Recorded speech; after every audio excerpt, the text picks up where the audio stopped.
બાથરૂમમાં કપડાં બદલી રહેલા પ્રેમિકાને દરવાજો તોડી અર્ધનગ્ન બહાર ઢસડી લાવી માર મારવા સાથે પરિવારના સભ્યોને પણ માર મારી ગર્ભિત ધમકી આપી ફરાર થઈ ગયા હતા.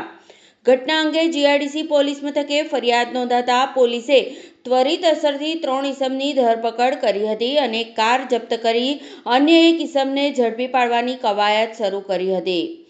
અંકલેશ્વરમાં પ્રેમમાં પાગલ પ્રેમીઓનો આતંક મચાવતા આ કિસ્સામાં વાલિયા રોડ પર આવેલ એક સોસાયટીમાં રહેતી યુવતી જોડે રામ મિશ્રા અને અભય મિશ્રા જોડે પ્રેમ સંબંધ હતો, જે સંબંધ યુવતીએ તોડી નાખ્યો હતો. એને લઈ ઉશ્કેરાયેલ પ્રેમીઓ એકજૂટ થયા હતા અને અન્ય એક સુફિયાન તેમજ અન્ય એક ઇસમ સાથે ગત સાંજે પ્રેમિકાના ઘરે ઓડી કાર લઈ ધસી આવ્યા હતા, જ્યાં પ્રથમ પ્રેમિકાના ભાઈને દિવાલ સાથે ફટકારીને માર માર્યા બાદ ઘરમાં ઘૂસી ગયા હતા અને પૂર્વ પ્રેમિકાના નામની બુમરાણ મચાવી હતી. જે બાદ જેવું ખબર પડી કે બાથરૂમમાં પ્રેમિકા છે તો જોરથી દરવાજો ઠોકી બહાર બોલાવવાની કોશિશ કરતા કપડાં બદલી રહી હોવાનો ઉત્તર મળતા જ એક ઇસમે દરવાજો તોડી પાડ્યો હતો અને બાથરૂમમાં પ્રવેશી અને પ્રેમિકાને અર્ધનગ્ન અવસ્થામાં પરિવાર અને અન્ય લોકોની સામે દુશાસન બની ઘસેડી લાવ્યા હતા અને ત્યાં જ તેની જોડે પણ મારપીટ કરી હતી.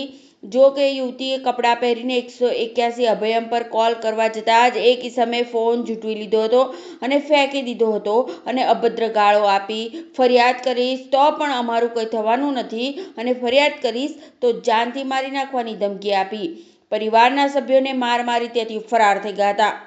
ઘટના અંગે અંતે યુવતીના ભાઈ દ્વારા જીઆઈડીસી પોલીસ મથકે ફરિયાદ નોંધાવતા જ પોલીસે ગણતરીના સમયમાં રામ મિશ્રા, અભય મિશ્રા અને સુફિયાનની ધરપકડ કરી હતી, જ્યારે તેમની સાથે રહેલ અન્ય એક ઇસમને વોન્ટેડ જાહેર કર્યો હતો તો ઓડી કાર પણ જપ્ત કરી હતી. અત્રે ઉલ્લેખનીય છે કે ઓડી કાર એક રાજકીય અગ્રણીની હોવાનું સામે આવી રહ્યું છે, ત્યારે પાગલ પ્રેમીઓની આ અભદ્ર ધમાચકડીમાં રાજકારણી પણ પોલીસના ચક્કરમાં લગાવતા જોવા મળી રહ્યા હતા.